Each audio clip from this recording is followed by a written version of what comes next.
नमस्कार। अब हम कक्षा 7 के थर्ड लैंग्वेज हिंदी असाइनमेंट के पाठ्यक्रम से पाठ 9 अनोखा गांव इस पाठ से संबंधित वर्कशीट करते हैं। पहला प्रश्न है, किसमें कुछ गाय भैंसें बंधी थी? पशुशाला में। उत्तर है पशुशाला।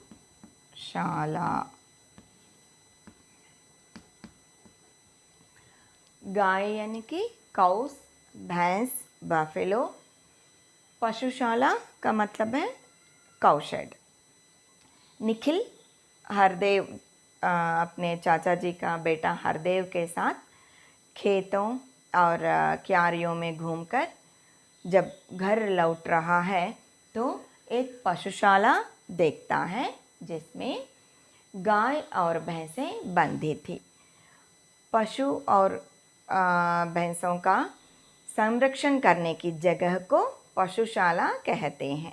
ओके, किसमें कुछ गाय भैंसें बंधी थी? पशुशाला में।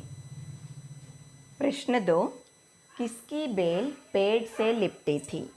बेल का मतलब है क्रीपर, बिना तने की फैलने वाली लता।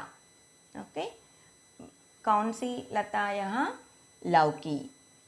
लौकी की, इसका मतलब है बॉटल गार्ड।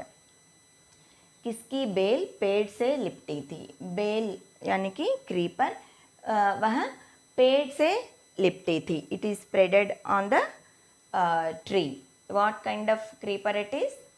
बॉटल गार्ड, लौकी। लौकी की बेल पेड़ से लिपटी थी। प्रश्न 3, धुआं शब्द का अर्थ अंग्रेजी में लिखिए। धुआं शब्द को हम अंग्रेजी भाषा में स्मोक कहते हैं। SMOKE, smoke.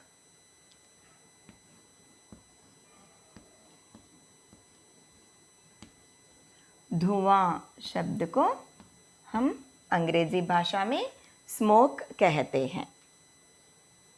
प्रश्न 4, निखिल किसके साथ अपने चाचा जी का घर आया? पिताजी के साथ।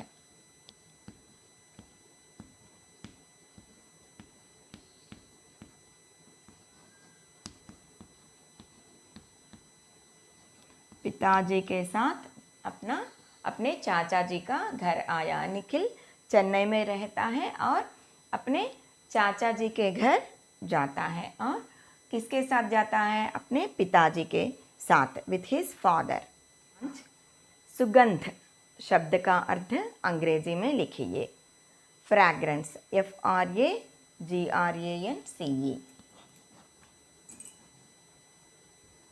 फ्रैग्रेंस।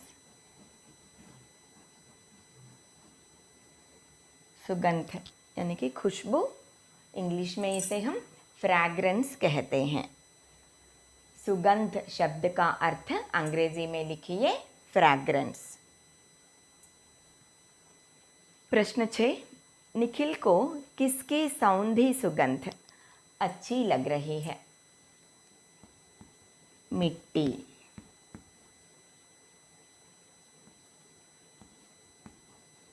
मिट्टी की सौंधी सुगंध निखिल को अच्छी लग रही है। मिट्टी यानी कि मड।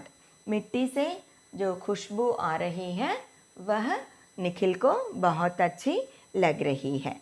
प्रश्न 7, किसान किससे खेत जोत रहे हैं? खेत जोतना यानी कि प्लाविंग द फील्ड्स।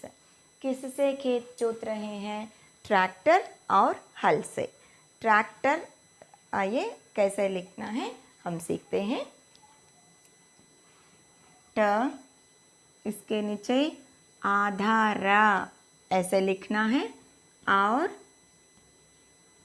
इसके ऊपर आई की मात्रा ट लिखकर इस तरह आधा रा लिखना है और आई की मात्रा आधा क, ट और रा। ट्रैक्टर इस तरह लिखना है और हल, ह ला, हल। ओके, किसान किससे खेत जोत रहे हैं? ट्रैक्टर और हल से खेत जोत रहे हैं। 8, कहाँ के बच्चे विद्यालय में पढ़ने आते हैं? आसपास के गांवों के बच्चे। ये लिखते हैं, आसपास के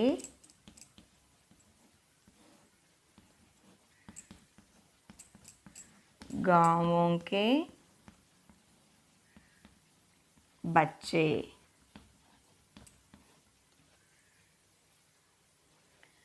चाचा के बेटा निखिल को बताता है, उस गांव में एक विद्यालय है और उसी गांव के बच्चे भी नहीं, अन्य दूसरे गांव से भी बच्चे आकर उसी पाठशाला में पढ़ते हैं। कहाँ के बच्चे विद्यालय में पढ़ने आते हैं? आसपास के गांवों के बच्चे विद्यालय में पढ़ने आते हैं। इसके साथ इस वर्कशीट समाप्त होता है। नमस्कार।